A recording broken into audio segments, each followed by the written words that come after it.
Welcome back to the OurView Podcast.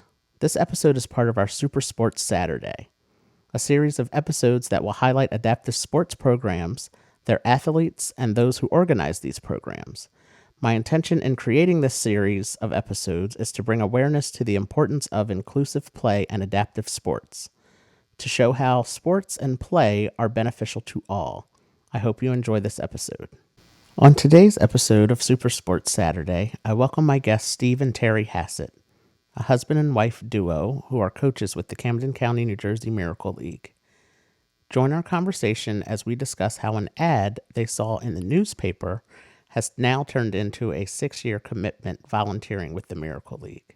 Welcome to the OurView Podcast. I appreciate your time, and I am so happy to welcome both of my guests today for our Super Sports Saturday episode. I am happy to welcome my friends Steve and Terry Hassett, and I will gladly turn the mic over to them to let them introduce themselves to the listeners, and then we will get right into this episode. So who are you guys?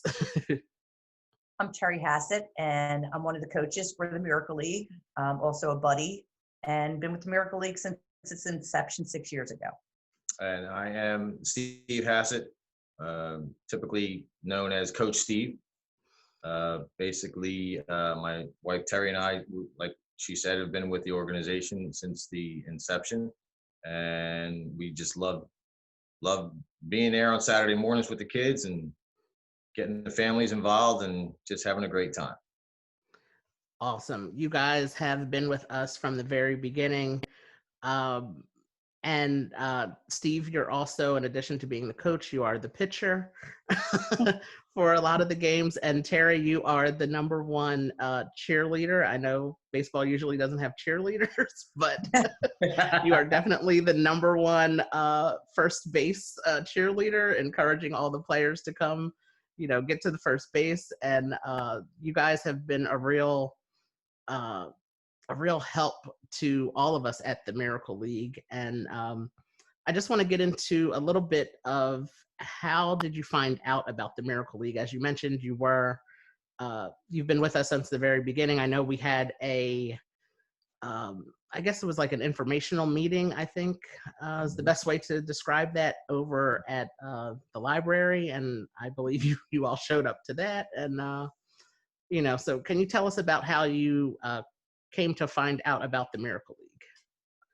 Yeah, we were reading the local paper, the Courier Post, and there was a small ad just telling a little bit about the Miracle League, looking for volunteers, players, and whatnot. Meeting was at the library, so Steve and I took a ride over just to see what it was all about. We had time and just kind of piqued our interest. And we were walking in with Lynn Cummings. And Jim. We didn't know who they were. And we got into the library, and there they were doing a presentation. And downstairs in the basement. Yeah, and we liked what we heard. Mm-hmm.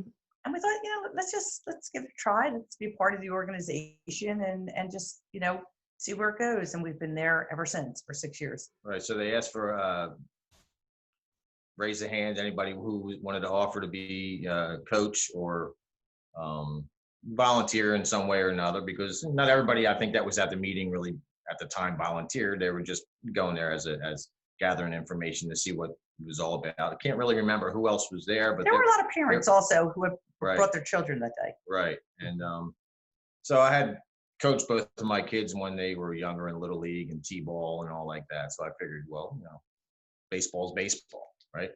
And in a way it is, and in a way it's not. But so we just volunteered, and I don't even remember what happened after. That was probably in the wintertime. I think it was like in February or January that we went to that meeting. Mm-hmm.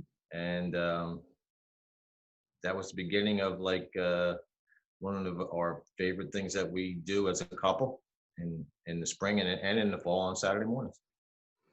Yeah, you all, you're so dedicated. You get there most Saturdays. You get there before I do. That could be good and bad. Well, you gave us the key. You gave us the key. You gave us the key to the shed, so there you go. That's right. So you guys have the key to the shed, and most Saturday mornings you are there before I am, or we're arriving at the same time to help set up the field. And you all are the last people to leave the field after the games every week to make sure everything is cleaned up and back in its proper place. And the thing that you mentioned about, you helped out with your kids with baseball when they were younger. Your kids have come and helped out and volunteered with the baseball league and had some of their friends and coworkers and other people that they know that have also come and helped out as well. That's our tagline for our Miracle League is that we're more than just baseball. And to steal the tagline from the Mercer County League, their tagline is one league, one family. And I think that's really both of those slogans are so true, because we spend time with these families every week for 6 weeks, and then 8 weeks in 6 weeks in the fall and 8 weeks in the spring. And it really does feel like we are one family. And before we started recording for the podcast, we were catching up with each other because we had to cancel both our spring season and the current fall season. So we haven't physically seen each other in a long while. So, it's nice to just, that our groups of families and our connections are all, joined together, even in our absence from being apart from each other. And, so it really is great that we have created over the last 6 years, we've created this small family of players and their families, and just Right. to see how the league has grown in the 6 years is really amazing to be a witness to. Really is. So before becoming involved with the Miracle League, had either of you had any experiences of working with people with who have disabilities? I had never. Yeah. And No. no, we neither of us really did. But I don't know what it was. It was more just working with kids and coaching sports. I think that was the draw for both of us. Right. I don't know that I didn't think that, because the players were going to have disabilities. I don't even know if we really even thought about it that much, Yeah. because, we just thought we were going to be coaching kids and there'd be some challenges. And we really had not done any other volunteers. I hadn't done any other really volunteer work, to be quite honest with you. Mm-hmm. Right. I would say, and I'm probably going to use the wrong word, we kind of went into it like blindly, so to speak. Mm-hmm. And I think from the beginning, we never looked at the players as anything other than like ball players. It was, I don't know. I don't know why. It was just like coaching baseball. We were going to be, we have a lot of kids in our families, a lot of little kids, an opportunity to be around the kids and do sports and hoot and holler. And that's sort of, we had the time. But I think as it progressed, there would be Saturdays we would come home and we would be like, just amazing, like what these kids can do, through their struggles and their parents. But initially it was just, hey, I'm going to toss a ball, and we used to put it on the tee, and then more and more we try, how we try to get them to hit the ball, and what a big thing that is when they don't have to hit off the tee, and that's the coaching part, I think, that I kind of bring to the thing, knowing from years with my kids. But like I said, I think we never looked at it as anything different than like a baseball game. But then we would come home and be like, wow. But I think that was the benefit to it, really, Art, because Steve, more than myself, he was determined that there wasn't going to be a T. Everyone was going to work to kind of grow. And if now, no one uses a T. It's rare. Right. It's very rare. Yeah. It's very and rare. that's the great thing of having you both there consistently to see how the players progress from from the tee, and then you, Steve, as the primary pitcher, you're able to know who you can actually pitch to from the mound, who you have to Right. move up a little closer to, who you Right. have to pitch maybe from the left side of them because of Right. their condition. They have to, bat a certain way. So you really pay attention to all of those little things about each of the players. Right. And, I think that is, coming into it, just thinking, as you said, like, baseball is baseball and, Mhm. we're going to make it work and we'll figure it out. And I think all of us really, I'll speak for myself. I know I didn't know much about baseball at all. I've been to, a few games. I try to go to a game or two every season for, the Phillies. But I don't know anything about batting averages or anything at all about baseball. It's Right. just Right.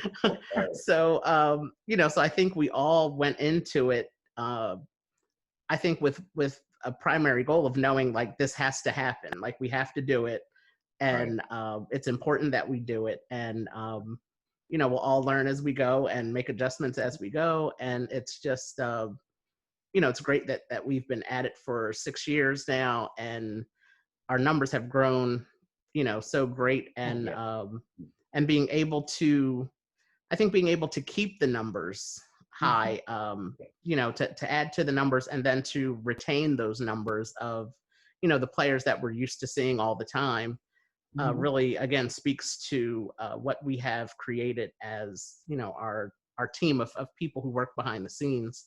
It's really important that we have, created something that people see the value in and appreciate the value in, and they continue, they return every year, every season. So Even the parents are, not just the players making new friends and whatnot.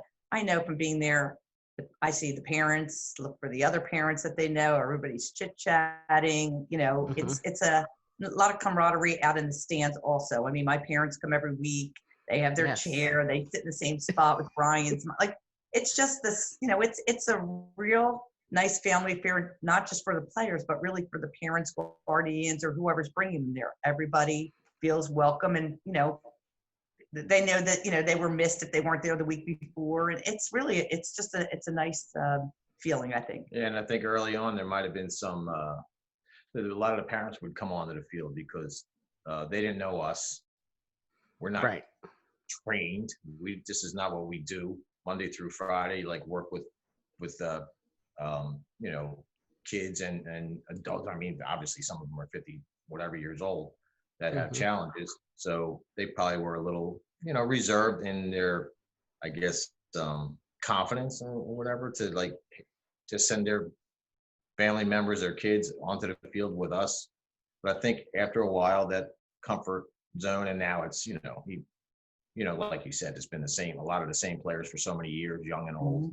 And we know their parents, they know us, and they know the buddies, like, the importance of the buddies on the field, for not so much like we're not teaching them how to play baseball. All right. You go out, you hit, you try to catch the ball, you have the socialization with your buddy. That's really what it's all about, on the field, off the field. All right, everybody, we're up now, back in the, that whole, on the field and back into the dugout. Everybody, listen to when it's your turn to bat. It's not about, hey, let's catch the ball and throw to first and get the player out, something like that, Right. But just the confidence I think that the parents have in us now, through the years, I think that's awesome for us.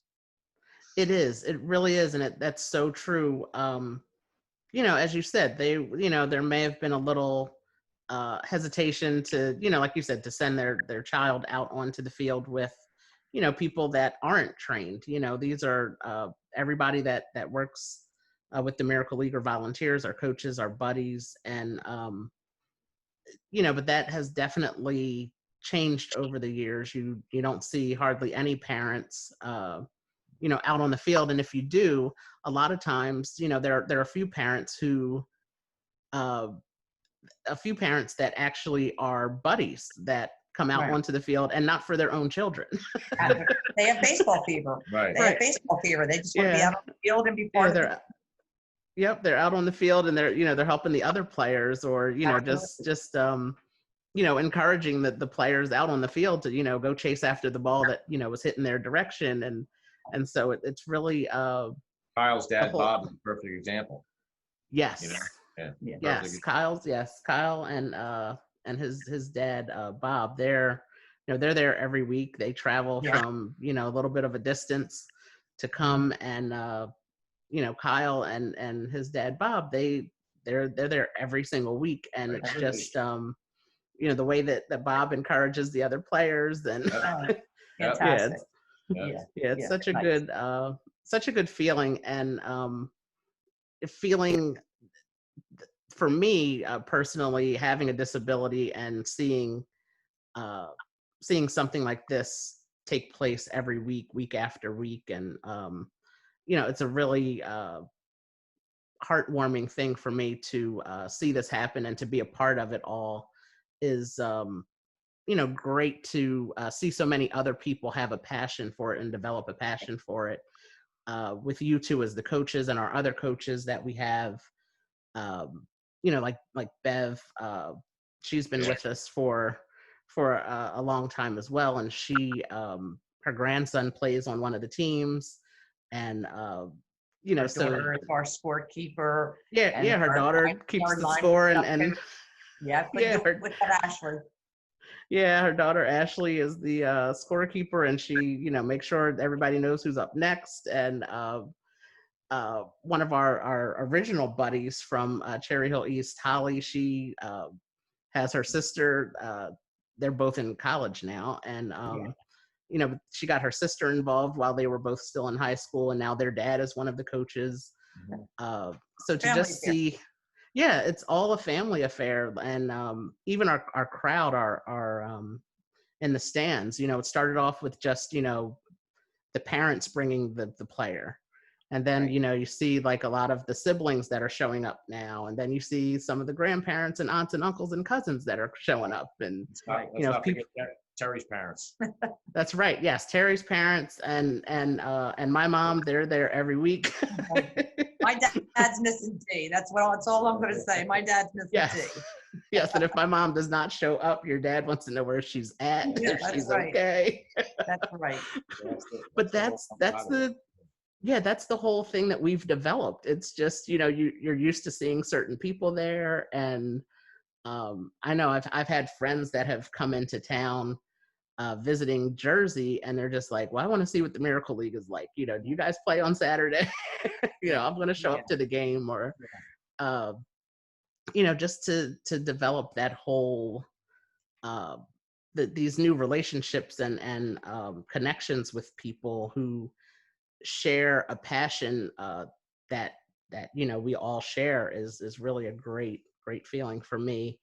And I'm grateful and blessed to be a part of it, and to know that everybody is working together just to make this happen for these players and their families, and to give them some time of, like you said, socialization and activity and exercise, and just just to it's fun, Art. It's just fun. I mean, it is plain and simple. Everyone wants to get up on a Saturday and go out and have some fun in the fresh air, and that's basically what we're doing for 3-4 hours. It is. It really is fun, and that is so. That's like the most important thing, I think, for everybody. We all have fun when we go out, and it's really it is. It's just fun. That's a great word. It's a simple word. That's a great word. Yeah. The other word is exhausting. Usually, by the time we get home, we're exhausted. Right. Our knees hurt. My back hurts. Wasn't like when we first started. Now we're looking for the Advil since we walk in the door. Right. I remember back. Yeah, I remember back when we first started, I would, do crazy things like, okay, we're done baseball at 12:15. I'm going to get in my car from Jersey and ride to North Carolina. Sure. Yeah. Now I'm just like, I'm going home. I'm going home, and if I could get somebody to drive me there, that'd be great. It is. It's so true, because it's just like, like I have baseball, and it's on my calendar on my phone. For those 6 weeks and 8 weeks, it's what are you doing? I'm baseball every Saturday. Don't ask me to do too much else. Yeah. Don't get married during those 6 weeks, because we're not coming. Right, because I can't do both. But so the next question I have for you all, which I think we've touched on a little bit, and if there's anything else you would like to add to it, that would be great. So, what has been the most rewarding for you as a coach, being a coach for the Miracle League? For me, I just love being around the kids, but for me, it's hard to explain the joy as they're coming to first base. It's priceless, and just watching them have relationships, them progressing in their skill sets, watching the parents hoot and holler. I mean, it's a gift you're giving to yourself every week. You didn't realize that going in, but you realize that as time went on. It's just the greatest gift that you give yourself, and we just love it. I mean, I wouldn't deprive myself of it on a Saturday. It's where I want to be. Mm-hmm. I don't think I could add much more to that. Yeah, I think the biggest joy is just that, like, I don't care how many pitches. Some people, that used to be that rule, so many pitches, and then you got to put the ball in the tee.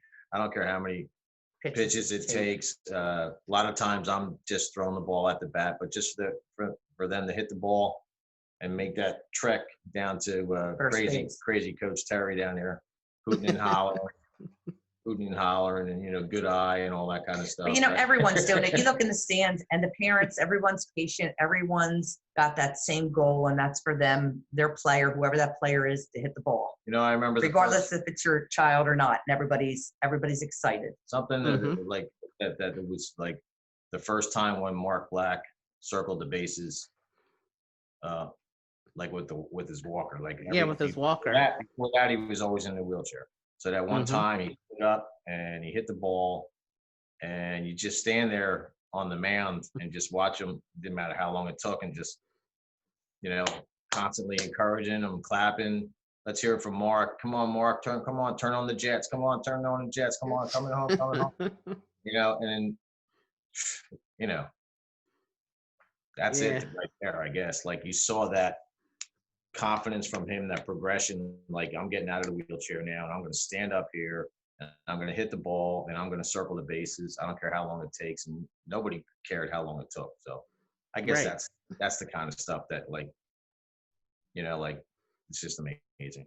Really, and I remember that day, and by time he had got to second base, all the buddies and everybody was behind him, and right. cheering him on and all of that. And that is truly what what we have created there. It's just a special place, and it just is. That's what I'm doing on Saturdays, Saturday mornings until 1:00, and from April till the middle of June, and then from right after Labor Day to the middle of October.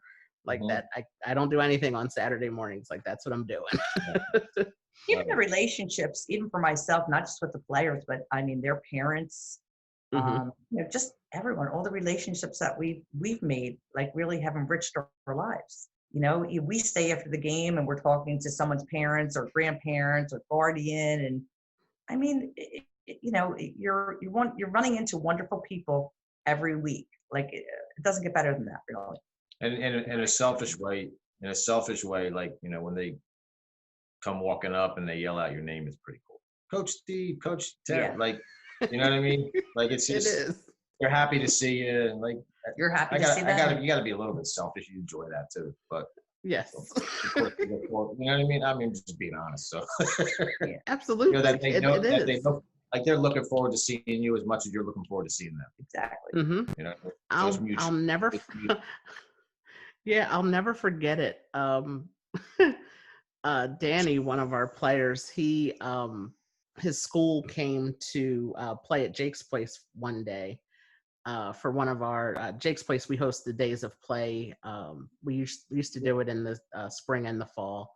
And his school came, and Danny got off the bus, and he's running around talking to his teachers and his friends, and he grabs 3 of his teachers, and he comes over to me and he says, "You see that man right there? He comes to my baseball games every Saturday." And one of his teachers said, "I think that man runs your baseball games every Saturday." And he Yeah. looked at her but he looked at her and he said, no, he comes to my games every Saturday. And she goes, I know he's there every Saturday, but I think he's like working. Like, I think he operates your game. And he was just like, no, like he comes to see me every Saturday. And I said, you're right, I do. I come to see you every Saturday. That's fine. That's fun. That's what he, he's, well, we know Danny. He'll draw a crowd, right? Right. And And it was the funniest thing. And he was the most sincere about it. And I said, like you said, very selfishly, I was like, that's cool. Like Yeah. Yeah. That's awesome. Because it's confusing for kids sometimes when, for any kid, when they see you in a certain setting, like he's used to seeing me on Saturdays. This was the middle of a school day. And he was like, wait, why are you here? Well, and it's like, oh. Even my kids, Kyle and Ryan, they were, I think on Mother's Day or something, they always go bowling with their mom, Mm-hmm. My ex-wife, and they're at the bowling alley and they saw Sean. Oh yeah. Right. So there's, not that he knew who they were, but like that, and they saw him having a great time bowling, like that. It's, it's just he's bowling like they're bowling. They're bowling. Everybody's out bowling. That's all they're doing. Right. So, like Yeah. to say, like what Terry said earlier, like you realize that we're more alike than we're not. Than we're, Mm-hmm. So everybody's got things they like to do, enjoy to do at various, levels of competency, but what doesn't matter. You just want to go out and you just want to do something and have fun. That's all. And that's it. Yep. That's all. And That's all we try. Yeah. That's what we try to do. And I think we are very successful with it. Just from, like I said, the numbers that we have of the players that show up and Mm-hmm. consistently show up, Mm-hmm. I think says a lot to the work that we all put in for this. And that's why I really wanted to, to do these episodes specifically, just to highlight our volunteers like yourself, and just to, as a very small thank you from me to you. I really appreciate all that you all do for the Miracle League, and make sure that, it does run, because there have been days where I wasn't able to show up, and, I was confident in saying that, I won't be there. And I was confident in knowing that the team that we all have together, like, it's still going to run without me, with or without me. And that, The show must that really, go on. the show must go on. That's right. And I know it will go on and be well and do fine without me there. And that's not, I don't know if that's everybody's experience, that they know that they can, they have a team behind them and with them, side by side, not even behind them. Just You're to, that's why you created a good team, because you're a good leader, really.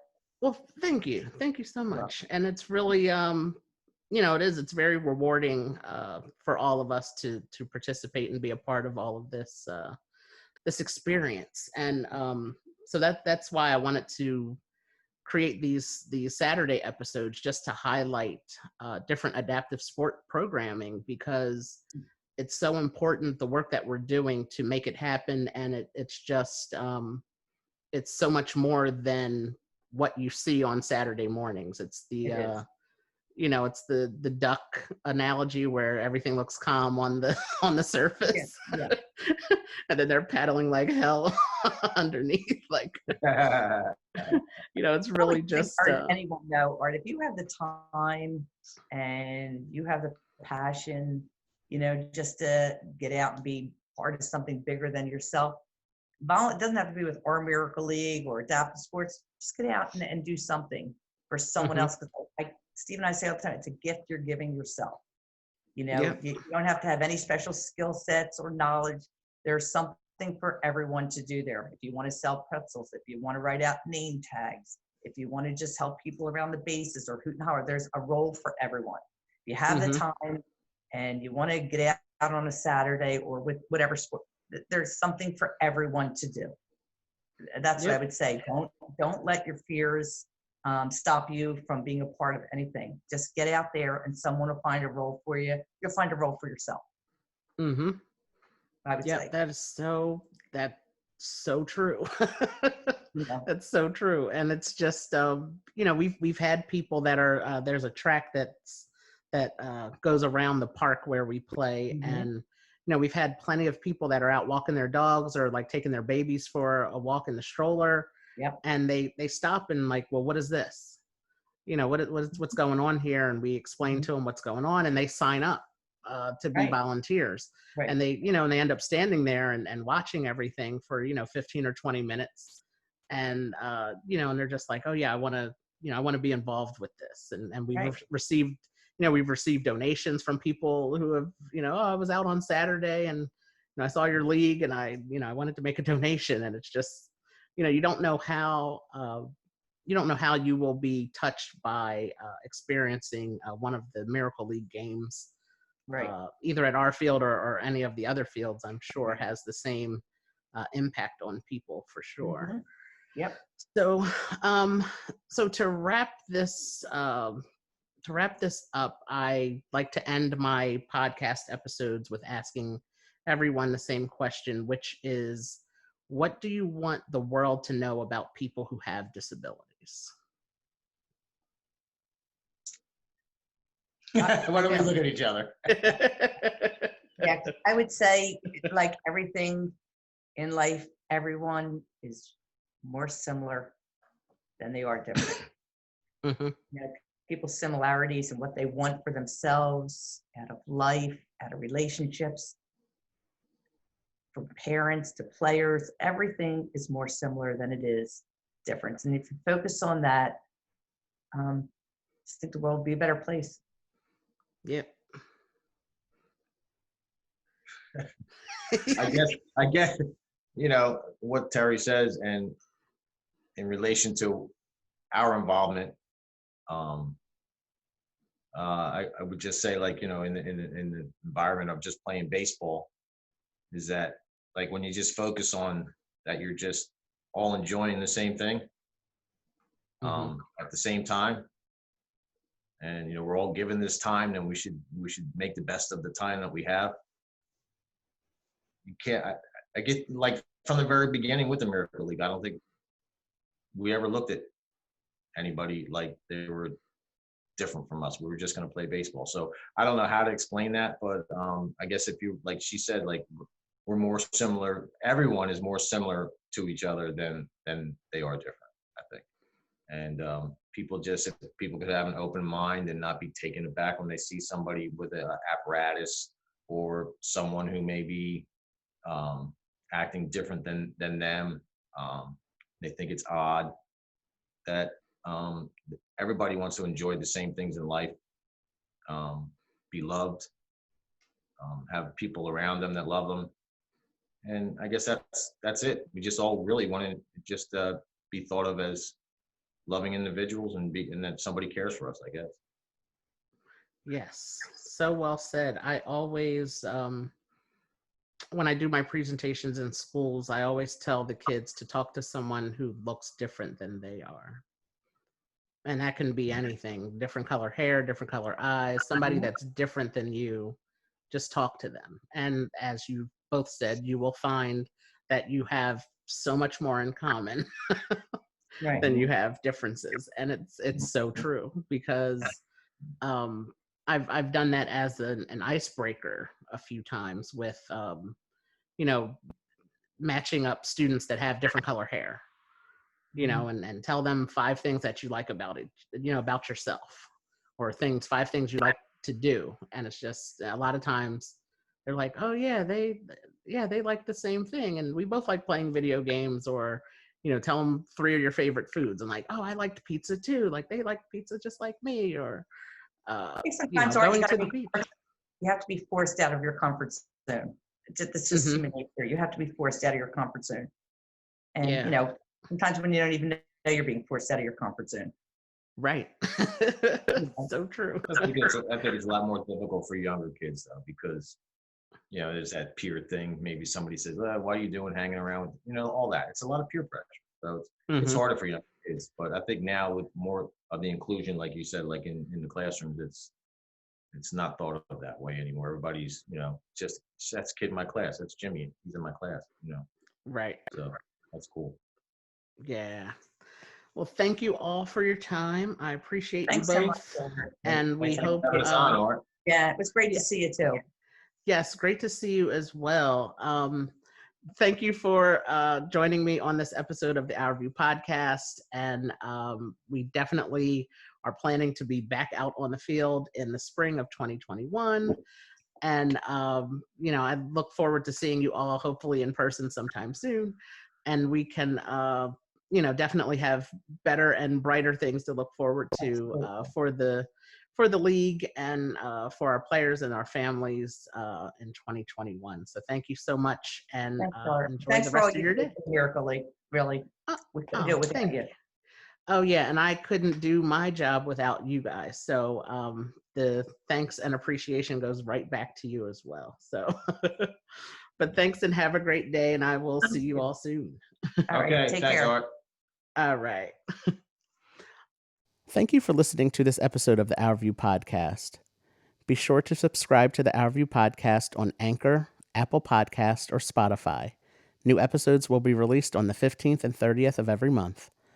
Follow us on Facebook, Instagram, Twitter, and YouTube at OurView for Life.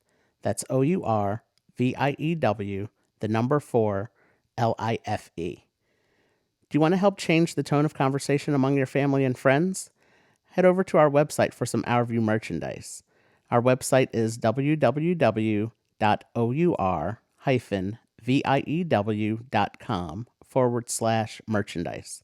I thank you for listening. Have a great day and take care.